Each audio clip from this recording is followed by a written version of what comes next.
Olá, meus irmãos, a paz do Senhor Jesus Cristo. Estamos aqui hoje, mais uma vez, para gravarmos aí a nossa última lição da Escola Bíblica Dominical.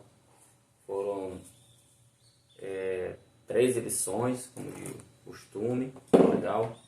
E nós hoje vamos estar, com a graça de Deus, concluindo esse trabalho que a gente começou no dia, deixa eu ver aqui qual foi a primeira lição, 7 de janeiro, mas sempre a gente grava um dia antes, então provavelmente eu gravei no dia 6 de janeiro desse ano. A gente colocou no coração de estar trabalhando esse tema, né? Trabalhando essa lição dos jovens. E graças a Deus a gente conseguiu aqui o primeiro trimestre. Não é fácil, é uma responsabilidade que nós temos, tá bom? Porque é uma aula, na verdade acaba sendo uma aula onde a gente tem que estar honrando esse compromisso que eu coloquei no meu coração de esse ano, tá legal? Tá trabalhando essa lição. E para fechar a lição dos jovens, ela vai trabalhar a seguinte temática: a igreja não sobrevive sem doutrina. Como vocês bem sabem, nós estivemos aí estudando durante todo esse trimestre, tá? A lição dos jovens, e o objetivo dessa lição foi trabalhar acerca da doutrina bíblica. Você deve lembrar, só fazendo aqui uma rápida recapitulação. A lição número 1, ela tratou sobre a Bíblia como a fonte da genuína doutrina. Depois, a lição 2 tratou sobre a doutrina de Moisés. A 3 tratou sobre o cativeiro motivado pelo desprezo ao ensino, muito boa, por sinal. A 4 trabalhou jovens que se mantiveram firmes na doutrina. A 5, as falsas doutrinas. A 6, a doutrina e o amor pelo Senhor. A 7, a doutrina que é da vida e expulsa demônios. A 8ª, a sã doutrina. A 9ª lição trabalhou a doutrina dos apóstolos. A 10ª lição trabalhou o cuidado com o vento de doutrina. E a lição de número 11 trabalhou a doutrina deve fazer parte do culto. E a de número 12, domingo passado, trabalhou perseverando na doutrina de Cristo. E para fechar, nós temos a igreja não sobrevive sem doutrina. Amém? O texto bíblico, que é a base da lição, se encontra no livro de 2 Timóteo, capítulo 2, versículo 14 e versículo 21, tá? Que diz assim: traze estas coisas à memória, ordenando-lhe diante do Senhor que não tenham,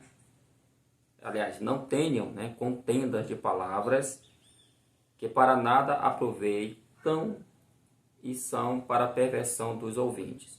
Procura apresentar-te a Deus aprovado, como obreiro que não tem de que se envergonhar, que maneja bem a palavra da verdade.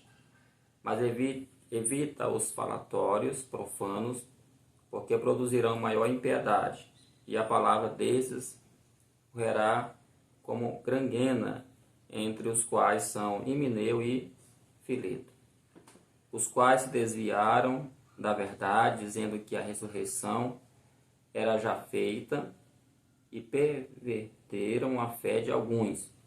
Todavia o fundamento de Deus fica firme.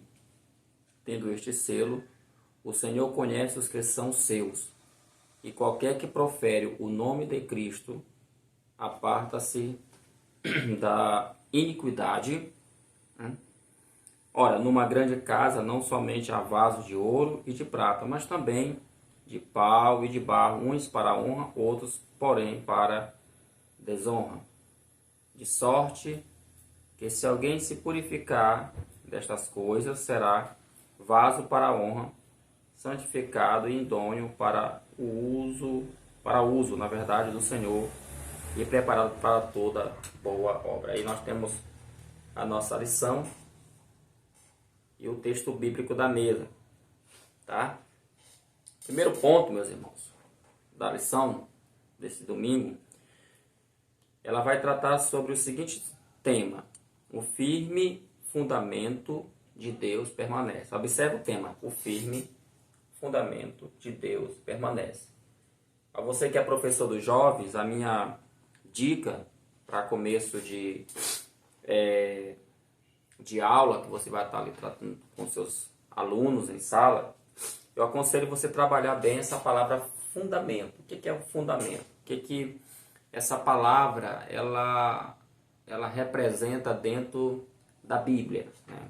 Qual é a ideia? Quais são os textos que eu poderia estar usando para trabalhar a questão da palavra fundamento? Por quê? Porque fundamento traz a nossa memória, traz a ideia de algo, como o próprio nome fala, de algo firme, tá? Algo que traz confiança, é uma coisa que traz, digamos, solidez e outros significados que a gente pode estar acrescentando a palavra fundamento. Nesse caso, o primeiro tópico, ele coloca como Deus sendo o fundamento. E não só isso, tem dois verbos importantes aqui que você pode estar destacando em sala de aula, que é a palavra fundamento, né? E também permanece. Ou seja, como Deus ele é o fundamento, ele não só ele é este fundamento, mas também o fundamento permanece. Por isso que o primeiro subídeo da lição, ele vai tratar sobre a natureza do fundamento de Deus. Então, é até meio hilário ou um paradoxo a gente estudar esse primeiro subponto, que diz a natureza do fundamento de Deus. E a gente deve se fazer a pergunta, como eu coloquei aqui na lição, qual seria o fundamento de Deus? E eu até respondi aqui na minha própria lição, botei assim: ele é seu próprio fundamento. Deus não é como nós, ou Deus não é como o homem que precisa de um fundamento. Então, é interessante a gente fazer essa pergunta. Eu fiz ainda que uma pergunta simples, mas uma pergunta profunda e também válida. Porque qual é a natureza, quem é a base do fundamento de Deus? A gente sabe que a base do fundamento de Deus é Ele próprio. E a natureza do fundamento é Ele próprio. Como eu coloquei aqui, meus irmãos, diferentemente do homem, nós precisamos de um fundamento. Nós precisamos de uma base. E a nossa base é Deus. A nossa base é a palavra de Deus.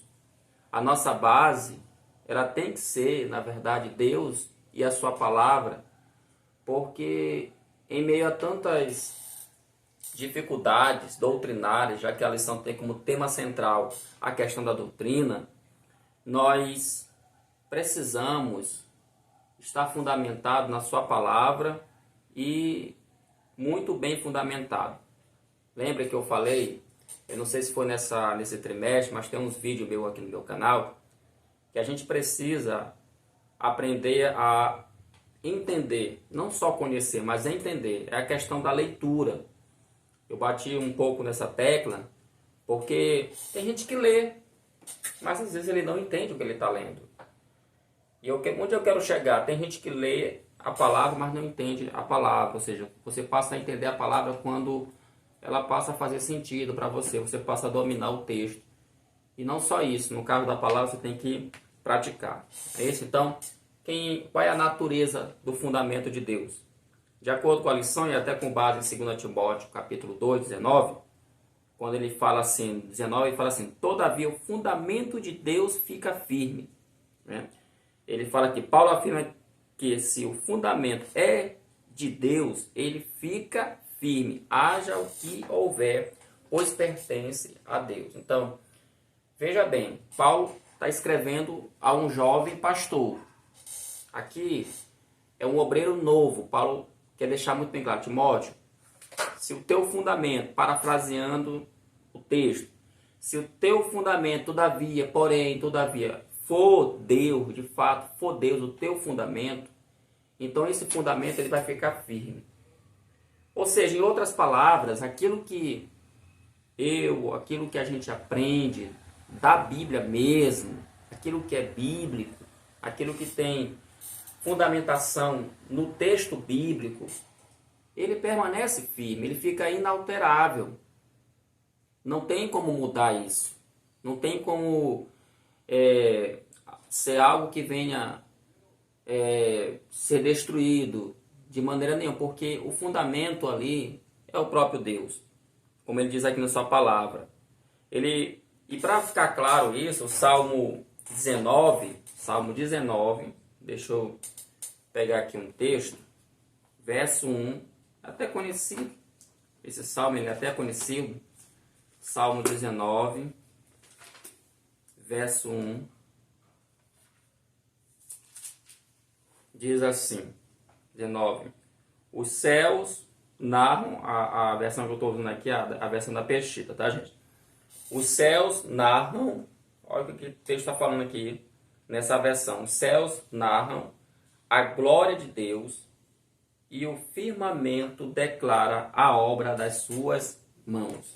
Veja que o próprio verso 1 do Salmo 19, como diz aqui na lição, declara que a natureza, veja bem, a natureza, ela está narrando, bem aqui na parte B do versículo, o firmamento declara a obra de Deus. Por isso que ele colocou aqui na lição aqui.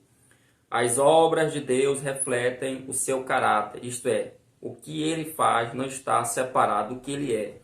Afinal de contas, ele não pode negar-se a si mesmo. Texto de 2 Timóteo, capítulo, que é o texto aqui da lição, 2 Timóteo, só rapidamente aqui, 2,13, né? 2 Timóteo 2,13, diz assim, se lhes somos infiéis, ele permanece fiel, porque não pode negar a si mesmo. Não é que Deus não tenha poder de voltar atrás, de dar uma resinha, como algumas pessoas costumam falar. Mas Deus é fiel. A palavra de Deus, ela é fiel. A doutrina de Deus, ela é fiel. Então, o fundamento doutrinário verdadeiro é Deus. Logo, uma coisa que nós temos que aprender, e você deveria passar isso para o seu jovem, seu aluno jovem, é que Deus não é como o homem. Ele coloca dois textos aqui muito importantes. O Salmo 19, como eu falei, é um salmo bem conhecido, verso 1. Em outras versões está escrito, os céus, né, proclamam a glória do Senhor. Aqui, nessa versão, a gente leu, os céus narram, né? E o firmamento, né? Ou seja, a própria natureza, ela revela que Deus não é inconstante. Deus, ele não é um Deus que varia, um Deus que fica de um lado para o outro, que hoje tem um humor, aí no outro dia o humor dele muda. Ele não muda, meus irmãos. Por isso é que é importante a gente colocar o nosso pensamento, a nossa vida em Deus. E volto a falar, friso em todas as letras aqui. Deixe de buscar conhecimento sobre Deus em fontes espúrias, em fontes contaminadas. Deixe de ouvir, passe para o seu aluno pregadores que só mentem, pregadores que só iludem. Deixe de ouvir professores na internet que ficam a todo tempo desconstruindo ou tentando desconstruir a verdade bíblica. Porque no final das contas, todos precisam, com o seu barquinho, parar num um porto seguro. E o nosso porto é Jesus. Tá legal? Além disso, o tópico 1 também fala sobre o fundamento eterno. Nosso fundamento não é terreno, ele é eterno. As palavras de Deus escritas na Bíblia são palavras que estão sendo como um alimento, como um sustento e nos preparando, digamos assim, nos preparando para algo futuro, algo eterno.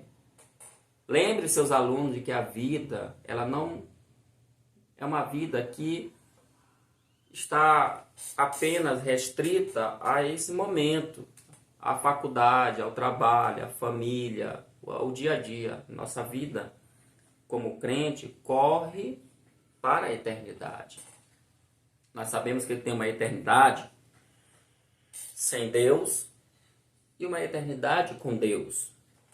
Então, pense nisso, que o fundamento de Deus, da sua doutrina, é eterno. O teólogo Norman Geisler, ele coloca aqui, ele define a eternidade como não temporalidade ou atemporalidade, ou seja, não tem a eternidade divina. A gente sempre costuma falar isso. Na nossa linha histórica, nós dividimos ela sempre em passado, presente e futuro. Mas a eternidade de Deus, ela é apenas uma linha só, não tem divisão, tá? Por isso que ele coloca isso aqui. Então, é realmente algo atemporal. Ele ainda afirma que, do princípio ao fim, a Bíblia declara que Deus não é dominado pelo tempo. Deus é eterno, pois Ele é antes do princípio de todas as coisas. Um dos nomes de Jesus é Pai da eternidade. A doutrina de Deus é um fundamento eterno. Sendo assim, podemos afirmar que a doutrina divina contida e exposta nas Escrituras é eterna. Não é uma palavra, mas alguém pode pegar e contestar dizendo, mas você está falando que a Bíblia, a palavra, que você diz que a palavra de Deus é eterna. Mas essa palavra eterna foi escrita por homens. Homens falhos, homens pecadores, homens que cometeram crimes, homens que adulteraram, homens que mentiram, homens que roubaram, homens que mataram, homens que vacilaram na fé. De fato, a Bíblia, ela foi escrita exatamente por pessoas como eu e você, cheios de defeitos. Isso para mostrar para mim e para você que Deus, em primeiro lugar, tem várias questões que nós temos que analisar aqui. A primeira coisa, tinha que ser homens para escrever a Bíblia, não podia ser um anjo. Até porque a gente não entende a linguagem de um anjo.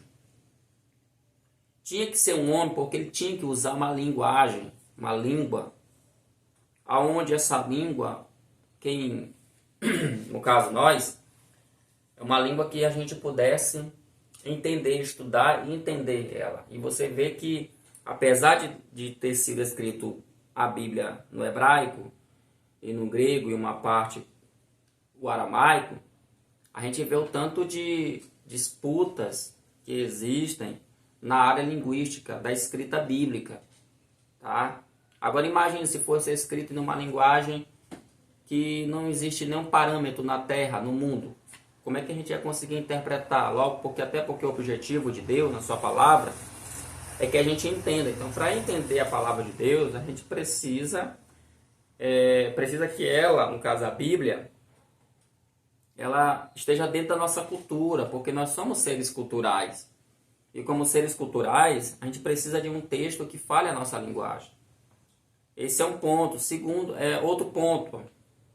O homem, de fato, que escreveu a Bíblia, ou os homens, são vários escritores, entre eles anônimos, todos são falhos. Não existe ninguém que possa bater no peito e dizer que é perfeito. Se você pegar, por exemplo, o próprio Moisés, apesar de todos os feitos que ele realizou com a graça de Deus em sua vida, o mesmo não conseguiu entrar na terra prometida por causa de um ato, por causa de uma zanga, por causa de uma pequena desobediência, vamos colocar assim. Se você observar Davi, um homem segundo o coração de Deus, é um homem que cometeu inúmeros erros, inúmeros pecados. Se você observar Pedro, um dos apóstolos escolhidos por Jesus para fazer a sua obra, a gente vê que este homem negou a Cristo no momento da crucificação. E mesmo assim Jesus incumbiu ele de uma grande responsabilidade. Então, é de gente assim que Deus usa. A Bíblia, a gente sempre costuma dizer para os nossos críticos que a Bíblia não é um manual de moral. A Bíblia, ela não é um livro que tem como objetivo levar você a crer em Deus. Você lê a Bíblia se você acreditar, bem. Se você não acreditar, também é um problema seu. Ou seja, ser Deus te dá total liberdade para que você possa crer ou não crer. Como essa própria lição fala, não cabe a nós, ainda que a gente ensine, a gente pregue, a gente escreva, não cabe a nós te convencer do que está escrito aqui, se é verdadeiro ou não. Isso é uma missão totalmente divina de Deus. Então, a gente não está aqui para tentar desconstruir essas tuas ideias, né, de maneira nenhuma. Você que, por acaso, porventura, tenha a oportunidade de ouvir o que eu estou falando. Mas o certo é que a Bíblia, ela fala desse fundamento eterno que é Deus. E por último, como eu já falei, o primeiro tópico fez falando do fundamento como algo firme, né? E lá no parágrafo, bem no finalzinho, fala assim, ó, no mesmo texto, no qual Paulo indica a firmeza do fundamento de Deus, ele fala de uma verdade relacionada ao Senhor e da atitude do crente que vive de acordo com esse fundamento doutrinário. No que se refere à verdade sobre Deus, ele afirma que o Senhor conhece os que são seus. Versículo 19, né? E os crentes que se fundamentam na verdade da palavra devem apartar-se da iniquidade. Diante disso, destaca-se duas verdades. Primeiro, o fundamento de Deus é inabalável, pois reflete o caráter firme do Senhor, e o fundamento de Deus dá firmeza ao crente para viver em pureza e agradar a Ele.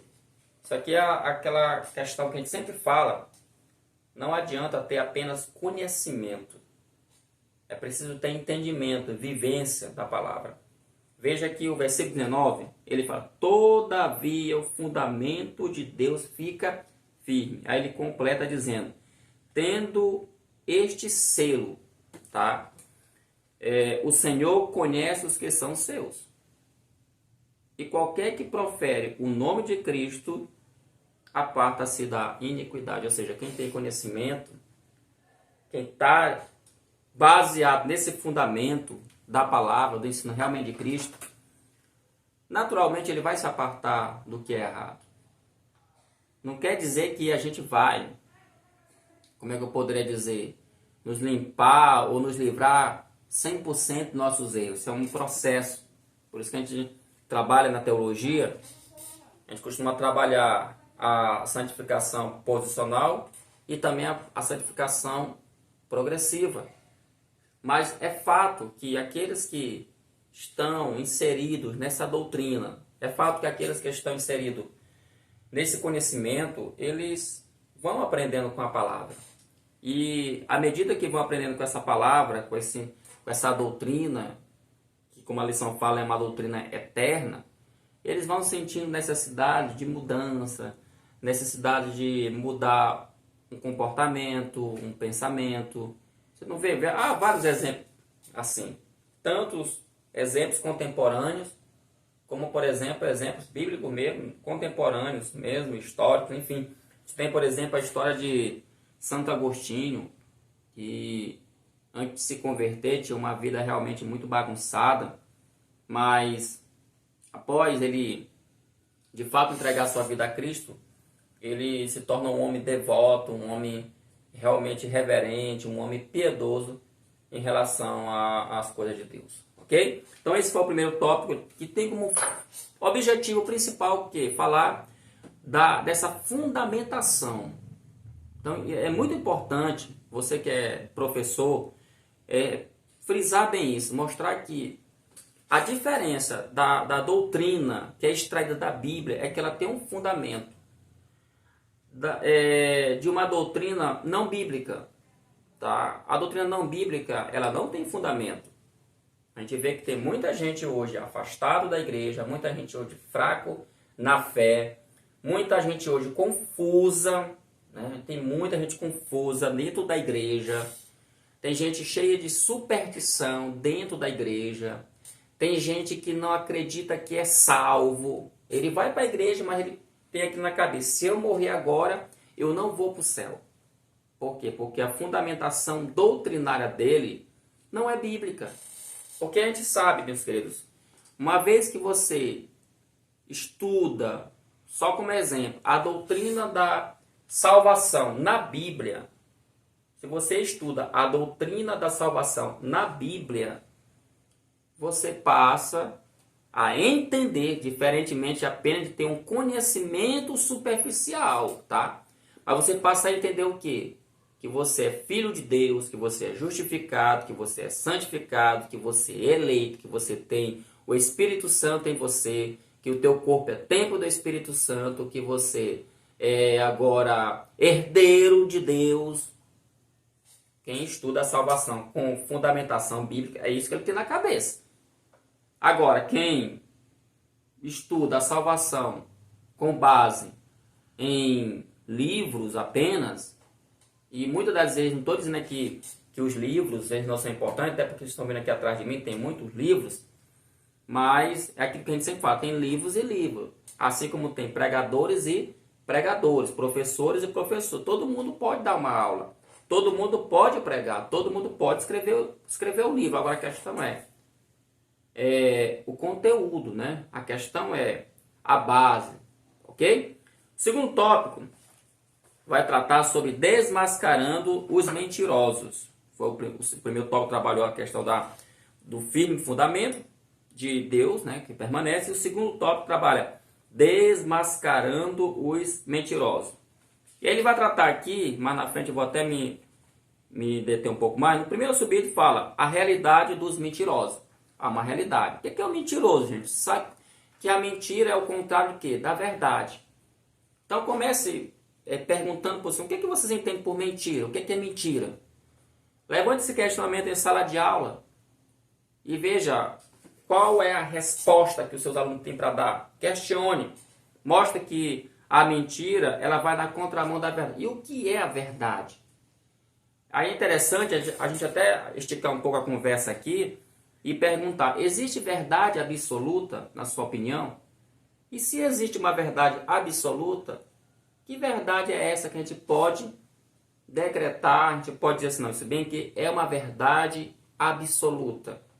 Dentro do contexto da lição que está sendo estudado, a verdade absoluta é a palavra de Deus. Tá? A verdade absoluta é Cristo. Ou seja, então, existe verdade que não é absoluta?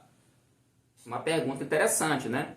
Bem, isso não seria uma verdade. Porque a verdade, ela sempre vai ser absoluta. Por que assim, que a verdade sempre vai ser absoluta? Porque o que é verdade aqui para mim é também para você. O que é verdade no Brasil também é lá no Japão. Não vamos confundir costumes, não vamos confundir, por exemplo, a gente estudou na lição passada, a questão da ética, lembra? A questão da moral, que pode variar essa questão da moral por causa da cultura. A lição do domingo passado, ela traz essa ideia. Ela pode variar? Pode, é claro que pode variar. Há determinadas culturas que existe um tipo de comportamento, um tipo de hábito que naquela localidade ali, para eles, é algo sagrado, é algo que não pode ser violado. Desculpe, não pode ser violado. Mas já em outra é algo que é completamente irrelevante, não tem importância. Por exemplo, tem países na África, por exemplo, que as pessoas vão à praia e a praia para eles não é para ficar de biquíni. Só um exemplo aqui, um costume.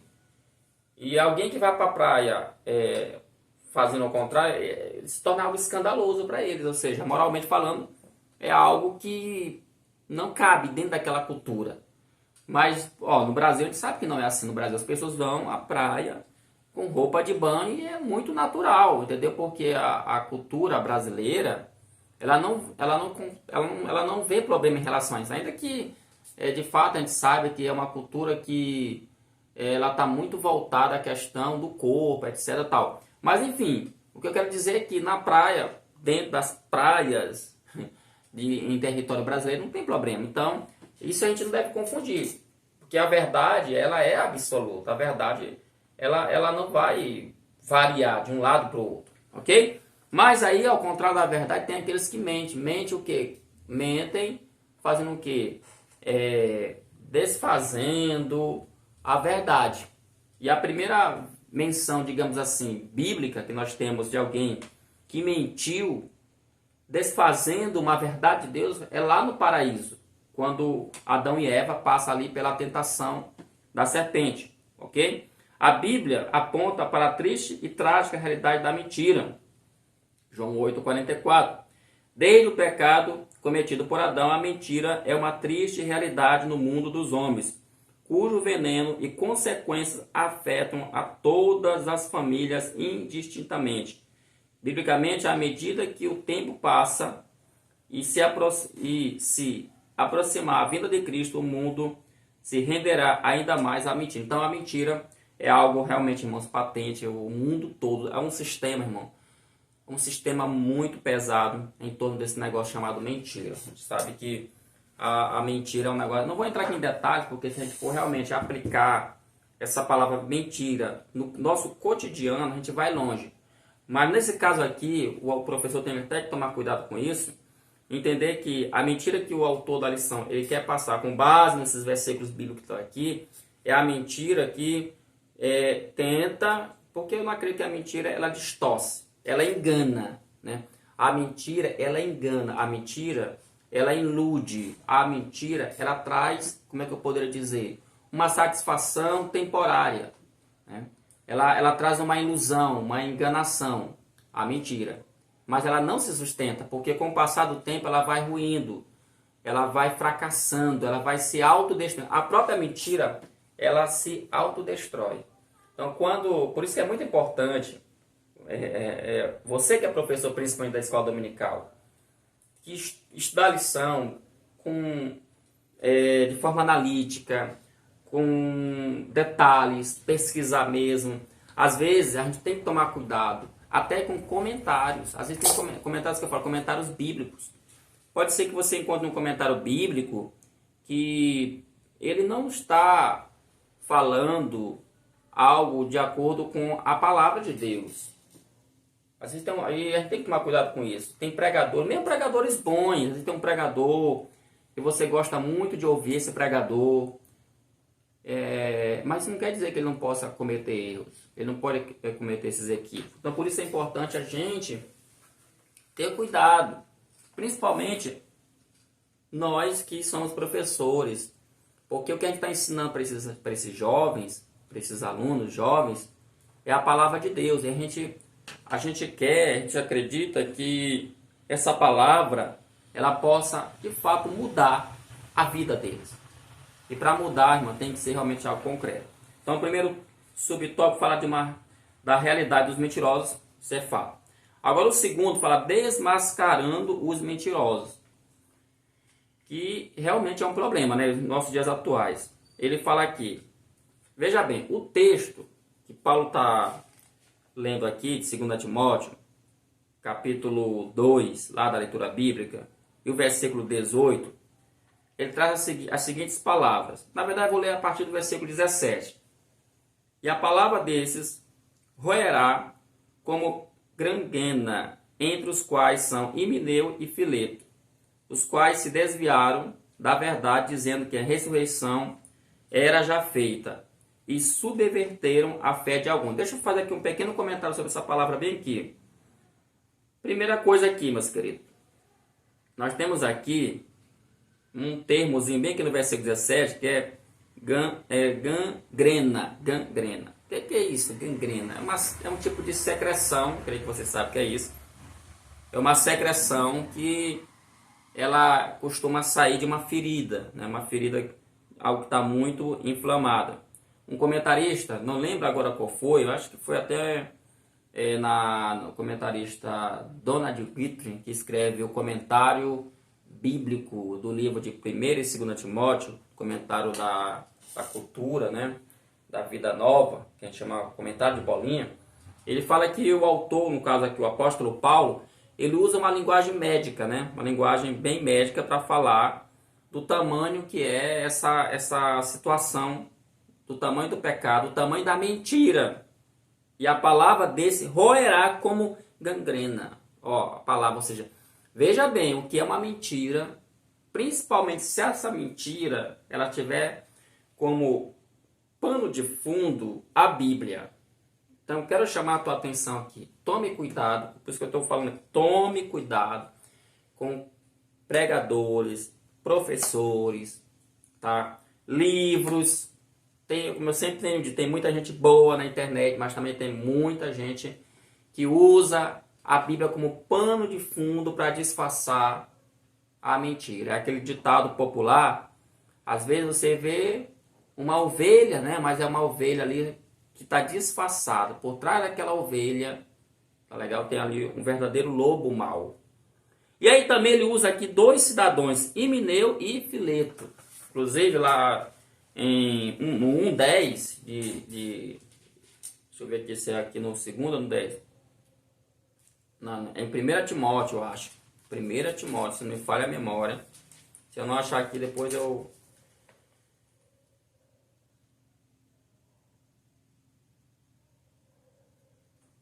Aos fornicadores, aos que se deitam com homem, aos sequestradores de homens nobres, aos falsos... Irmãos, eu não lembro agora qual é o versículo, mas ele já nessa carta, ou é na primeira ou é na segunda, ele já tinha citado esse cidadão aqui, esse tal de Himeneu. O Fileto, não. Então, eram dois hereges.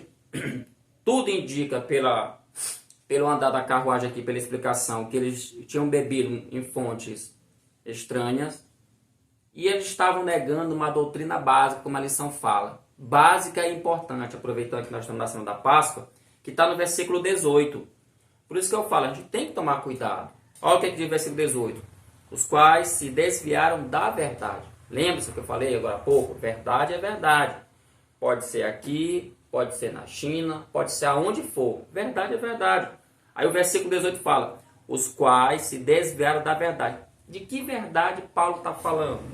Que verdade que Himeneu e Fileto se desviaram? Aí ele vai falar, dizendo que a ressurreição era já feita e perverteram a fé de alguns. Olha o que ele está dizendo aqui. Olha o que eles estão negando. A doutrina da ressurreição de Cristo.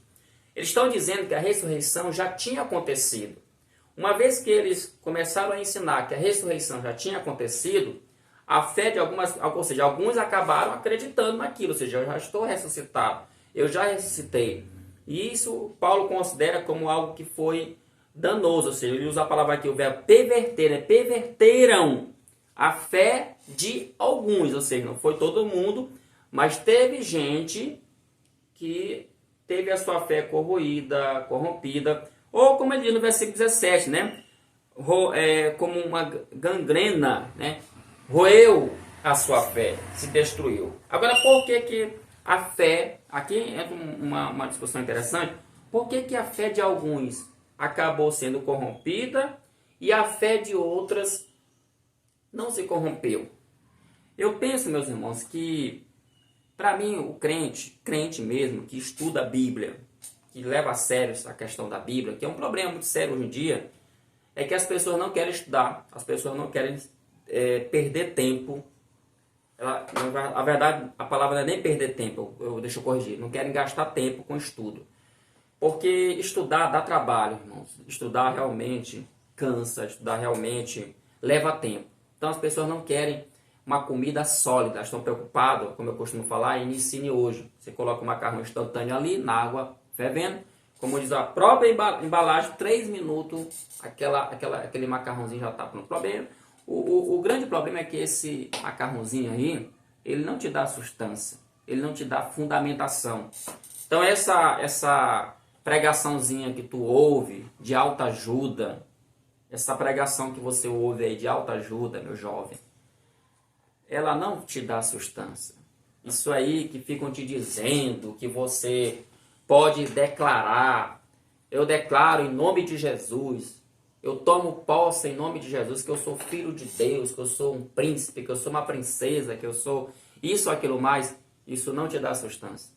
Porque há dias em nossas vidas, há dias difíceis, há dias complicados, vem a tribulação. E só quem realmente está bem fundamentado é que consegue passar por ela. Esses dois cidadãos aqui eram dois pregadores, dois professores, que estavam atuando no meio da igreja. E eles estavam pregando uma heresia, uma doutrina errada, dizendo que a ressurreição já havia começado, já tinha acontecido. Os comentaristas de alguns textos dizem que essa ideia de falar que a ressurreição já tinha acontecido, muito provavelmente era uma ideia que eles tinham bebido na fonte do gnosticismo. Porque o gnosticismo ele levava tudo para uma questão da elevação espiritual. Olha o perigo aqui. Porque eu já falei isso em aulas passadas, uma coisa básica na doutrina gnóstica é que eles têm a ideia de que a matéria ela é como se fosse algo maligno e ela precisa ser superada. Inclusive o nosso corpo é considerado material, então a nossa alma ou o nosso espírito que está preso dentro desse corpo precisa elevar-se, ou em outras palavras, precisa transcender para que você possa de fato alcançar o conhecimento verdadeiro. Então no gnosticismo tinha essa ideia de uma ressurreição espiritual. Então por isso que ele estava dizendo aqui, os quais se desviaram da verdade, dizendo que a ressurreição era já feita. Veja que está no campo espiritual. Isso aqui também cabe não só aos hereges da atualidade que usam a Bíblia para fundamentar questões teológicas, filosóficas, etc., mas também aqueles que usam também o texto bíblico para fundamentar questões no âmbito espiritual. É bom que se tome cuidado com relação a isso. Então, esse segundo subtópico, eu achei, assim, bem legal, entendeu? E eu até recomendo você, professor, procurar, leva para a sala de aula pelo menos umas três doutrinas, digamos assim, 3 textos bíblicos, aonde esses 3 textos bíblicos ali, eles são usados por pessoas que não são cristãs para dizer que a Bíblia ela está errada. Por exemplo, um exemplo aqui que eu vou dar para você. Alguns céticos que não creem na Bíblia, que dizem que a Bíblia se contradiz, lá em Êxodo capítulo 20 está escrito assim, não matarás, é um dos mandamentos, não matarás. Beleza. Então, se a Bíblia está dizendo não matarás, então por que, por exemplo, Samuel disse para Saul matar aquelas pessoas? Então, é uma pergunta relevante, uma pergunta importante. Por que então? Bem, aí é que entra a questão da interpretação. Por isso que eu falo, a gente tem que estudar, para a gente não cair nesses golpes. É verdade, a Bíblia fala, não matarás. Porém, é bom que se diga que essa palavra não matarás, estudando-se ela, a ideia do texto é de que não se deveria matar, mas matar em que sentido, Silvio? No sentido de maldade. Tirar a vida do outro por maldade. É nesse sentido que a Bíblia está condenando. Então você deve estar se perguntando, mas se então Deus me dá, ele me dá margem para eu matar? Não, ele não está te dando margem. Presta atenção, não vai cometer esse erro em sala de aula. Porém, a gente sabe que culturalmente aquele povo do Antigo Testamento, eles tinham suas batalhas, tinham suas guerras. E como hoje ainda tem a guerra em alguns lugares.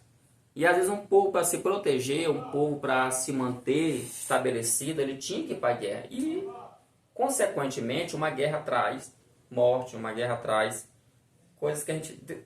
consequências desagradáveis, você sabe disso. Mas a ideia de não matarás ali não é relacionada a quem vai para a guerra. Porque tem gente que vai usar esse texto para condenar, mas a ideia ali é de alguém que mata o outro de forma maldosa, né? Não, é tipo um cara que mata o outro por prazer. Porque existe isso, pessoas que tiram a vida do outro por prazer, por maldade, como foi o caso, um exemplo na Bíblia, de Caim e Abel. Caim tirou a vida do seu irmão por pura maldade, movido pelo sentimento de inveja, um sentimento de ódio, né? Um sentimento de desprezo, e acabou ceifando ali a vida do seu irmão. Então, nesse sentido, caberia e cabe o mandamento que diz não matarás, ok? E sem contar também, né, que a gente tem que analisar que quando um personagem bíblico tira a vida do outro, é bom que você leia todo o capítulo. Você leia todo o contexto. Porque às vezes o personagem tirou a vida do outro lá, mas a questão é, o texto que está falando que aquele personagem bíblico, ele tirou a vida do outro, está dizendo que Deus mandou ele tirar a vida? Ou o texto está apenas narrando, né, essa questão? Então é bom que se diga em sala de aula. Ok? Tem muitas outras que você pode estar procurando. Eu tenho aqui a Bíblia, essa Bíblia aqui é a Bíblia apologética, se você tiver ela em casa. Ela é boa, sabia? Porque na nota de rodapé dela, ela tem os versículos, a Bíblia está aqui no seu texto normal, mas na nota de rodapé, ela vai ter, por exemplo, a citação de algumas seitas, tá bom? De algumas seitas que usam a Bíblia, usam o texto bíblico para deturpar, para dar base à sua ideia. Por exemplo, os testemunhos de Jeová usam muito o texto lá de Gênesis, ou pelo menos toda vez que aparece lá a expressão Espírito de Deus, eles traduzem como vento, eles traduzem como sopro, eles traduzem como energia. Por que eles traduzem? Porque a palavra Espírito, de fato, Ruach e Pneuma, uma no hebraico, outra no antigo, se você for realmente pegar um dicionário, ou de hebraico ou de grego, de fato essas palavras, a palavra Espírito, ela tem essa ideia de força, de vento, de energia. Então, eles chegam aqui à conclusão com relação a isso, que a Bíblia não fala do Espírito Santo. A Bíblia fala da força de Deus, da energia de Deus e assim por diante. Então, como é que a gente faz, então, para desmontar uma heresia dessa, já que a doutrina cristã, a ortodoxia cristã defende, e a própria palavra defende, que existe de fato o Espírito Santo, que ele é uma pessoa, que ele é Deus, que ele tem sentimento, que ele fala, que ele toma decisão, que ele pensa. E como é que a gente vai desfazer isso daí, né, meus irmãos? Como é que a gente vai desfazer isso aí? Aí eu volto a dizer, é o contexto, gente. Uma dica bem simples aqui, ó. Nem sempre, quando a gente pega, por exemplo, uma palavrinha e vai para o hebraico ou para o grego e pega o significado dela, significa dizer que você já tem ali a ideia da palavra, né? A ideia do texto. Às vezes o significado da palavra é apenas um passo, mas ainda assim a gente precisa analisar ela dentro do contexto. E o contexto? Será se o contexto daquela palavra, ele quer dizer realmente ali que o espírito ali é apenas uma energia, é apenas uma força? Lembre-se, a Bíblia, ela não vai se contradizer. A Bíblia, ela tem um parâmetro, ok? E para fechar, nós temos a escape para os mentirosos, ou seja, quem comete esse tipo de erro, quem prega heresia, quem prega e ensina heresia, tem? O texto é claro, ele até diz assim, ele faz a pergunta, a esperança para os que mentem doutrinariamente, ele cita 1 João 1:9. Se confessarmos nossos pecados, ele é fiel e justo para nos perdoar os pecados, nos purificar de toda injustiça. 1 João, ou 1ª Epístola de João, capítulo 1, verso 9. Aí eu até anotei aqui na minha lição, né? O texto fala, se, tem um conectivo aqui, se confessar, mas tem que confessar. Tem gente que é contra, né? Confessar pecado. Claro que o texto aqui não está falando que eu devo confessar o meu pecado apenas por uma determinada autoridade eclesiástica. Mas ele está falando de confessar. Nesse caso aqui, especificamente aqui, ele não explica, ele não traz a ideia. Aí, aquela questão que eu acabei de dizer, do contexto. Viu como é perigoso? Eu posso aqui estar criando uma heresia. Eu posso pegar esse versículo aqui, do 1 ao 9, e afirmar o seguinte. Rapaz, eu não preciso confessar o meu pecado só para o pastor. Sim, de fato, você tem razão nisso. Porém, a Bíblia também fala confessar os seus pecados uns aos outros. Ou seja, pode até ser que eu não devo confessar ou só confessar o meu pecado para o pastor. Mas é bíblico você procurar alguém para confessar os seus pecados. Há aquela confissão que você faz diretamente com Deus e há aquela confissão que você faz acompanhado de um segundo elemento, uma segunda pessoa. Claro que, como eu sempre costumo dizer, aqui é uma interpretação minha e um conselho meu, é óbvio que a gente não vai confessar nosso pecado com uma pessoa que não é crente, uma pessoa que, quando eu falo, é crente dentro da igreja mesmo, não estou falando pessoa lá fora não, tá, gente? Mas alguém que não ora, alguém que não tem compromisso com Deus, enfim, uma pessoa que a gente vê que não tem nada, nada. Ele apenas é um frequentador da igreja. E até líderes, tem muitos líderes que infelizmente cometeram esse equívoco, cometeram esse erro de ouvir a confissão dos membros e depois ele vai para o púlpito pregar a vida da pessoa. Ou seja, nesse ponto, muitos estão perdendo para o sacerdócio católico, né? Porque lá a confissão é algo sagrado, tá? Inclusive, eles não podem falar, mesmo a confissão mais cabeluda que você possa imaginar. Ele não pode falar, porque ali ele assume o compromisso de manter, né? Manter aquele segredo. E ele, como alguns aqui sabem, já foram católicos, eu já fui católico, uma vez escutando aquela confissão, o sacerdote ele passa ali a devida penitência, né, que eles chamam de penitência, para que aquele pecado ele possa ser resolvido, ok? Mas tem um se, né? Eu coloquei se. Os pecados, são muitos pecados, muitos. Não é só um pecado, tem que pensar, eu não peco, eu não minto. Mas talvez você não mente, ok, isso é o que tu acha, né? Mas você pensa mal, talvez você cometeu pecado. A Bíblia fala até que a gente comete pecado até quando a gente deixa de fazer o bem. Ou seja, eu não vou me envolver com esse problema. Então, veja como é sério esse negócio do pecado. Eu não vou me envolver com... Eu não quero saber da vida de ninguém. Aí você pode ajudar. Aí você, não, eu não quero me envolver. Então, quando você deixa de praticar o bem, também você comete o pecado chamado pecado de omissão, né?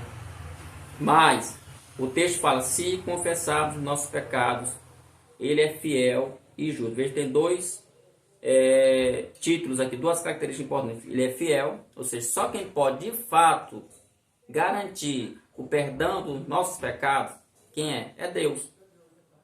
Além de ele ser fiel, ele também é justo. Só quem pode de fato te justificar, me justificar, nos justificar, é Deus. Então, qual é o parâmetro? O parâmetro não é... Qual é o nosso parâmetro moral, gente?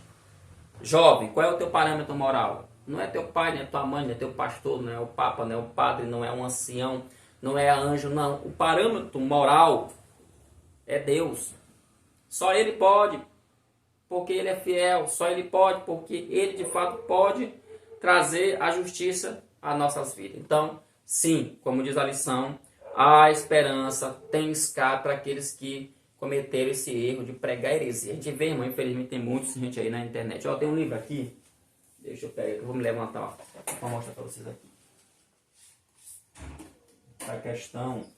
Essa questão do que eu estou falando para encerrar esse tópico aqui. Nós estamos na semana, né? Nós estamos aqui na semana da Páscoa, né? Semana da Páscoa. Beleza. Ó, esse livro aqui foi escrito por um autor chamado Bart Ehrman. Ele tem como tema Como Jesus se tornou Deus. Ok?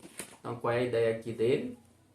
A ideia dele aqui, meus queridos e minhas queridas, é trazer à tona a doutrina herética, porque o que ele fala aqui é heresia, mostrando que a ideia de Jesus ser Deus, como a Bíblia fala, como o Evangelho de João fala, é uma ideia fabricada. Ou seja, autores fabricaram a ideia. Aquilo que talvez você até já ouviu. Quem inventou isso foi a igreja inventou isso. O pessoal fala muito isso. Então ele vai trabalhar aqui, mostrar aqui nesse livro, como é que os escritores, como é que a igreja, como é que a história da igreja pegou esse personagem, um simples homem chamado Jesus, e tornou ele Deus. Veja que o título do livro está em vermelho e preto, né? Como, aí ele coloca Jesus se tornou Deus. Então, aqui é uma verdadeira desconstrução da divindade de Jesus. Então, quem lê um livro desse daqui e não tiver uma fundamentação bíblica, quem não tiver uma fundamentação sólida, ele se afasta. Detalhe, o autor já foi um cristão como nós. Tá? Eu já li sobre um pouco sobre a biografia dele, o Bartier, pesquisando sobre ele, já foi um cristão, tá? Mas aí ele é se não me falha a memória, ele tem um doutorado, né, na área do Novo Testamento, é um cara que é muito versado nas línguas, no grego, etc. Tal. Então, ele usa tudo isso aí para desfazer essa doutrina da divindade de Cristo. Já esse outro livro aqui, né, nós temos aqui vários autores, né? Ele vai trabalhar o Jesus histórico. Aqui nós temos, ele vai usar aqui critérios e contexto no estudo das origens cristãs. Aqui já é diferente, a editora aqui Thomas Nelson, aquela daqui é da Leia. Aqui o autor se propõe a trazer para nós uma abordagem, tá bom? Uma abordagem histórica, né? Falando acerca do Jesus histórico. Então, para esses autores aqui, Jesus de fato ele foi um personagem histórico. Jesus de fato ele não é só um personagem, ele de fato ele é homem, ele também é Deus.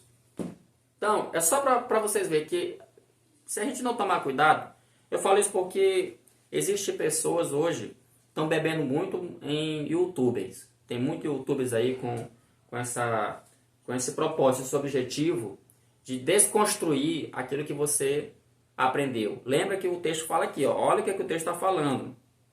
Versículo 18. Os quais se desviaram da verdade, dizendo que a ressurreição era já feita, e perverteram a fé de alguns. Então tem muita gente tendo a sua fé pervertida, ou seja, destruída. Agora, por que está sendo destruída? Porque falta ali conhecimento. A própria Bíblia fala que meu povo perece por falta de conhecimento.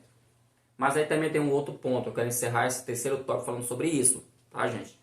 Além da falta de conhecimento, a gente também percebe que falta ali também experiência própria, né? Ter uma experiência pessoal com Jesus, tá, gente? Tem pessoas que, de fato, não tem nenhum tipo de experiência. Então, professor, seria interessante você também levar o seu aluno a entender isso, a procurar buscar uma experiência pessoal com Jesus. Beleza? E o terceiro e último tópico, ele fala sobre vivendo uma vida moderada. Tá? O que é uma vida moderada? De acordo com o dicionário Weiner, que é um dicionário teológico, diz o seguinte sobre moderação. Né? Está associada ao termo mansidão, a associação com o bom. O crente não deve se envolver em contendas de palavras. E aí, o autor da lição nos chama a atenção para o versículo 14. Bem aqui no versículo 14 diz assim: traze estas coisas à memória, ordenando-lhe diante do Senhor que não tenham contenda de palavra, né? Que para nada aproveitam. E essa palavra aproveitam, olha que coisa interessante, do texto de 2 Timóteo, versículo 14, aproveito, a palavra grega lá, está lá no grego, é a seguinte: catástrofe. Olha, para nada aproveita, ou seja, para nada catástrofe. O que é catástrofe, gente? Todo mundo sabe o que é uma catástrofe, né? É sinônimo de ruína, é sinônimo de destruição. Por isso que o texto fala assim: contendas de palavras que para nada aproveitam e são para perversão dos ouvintes.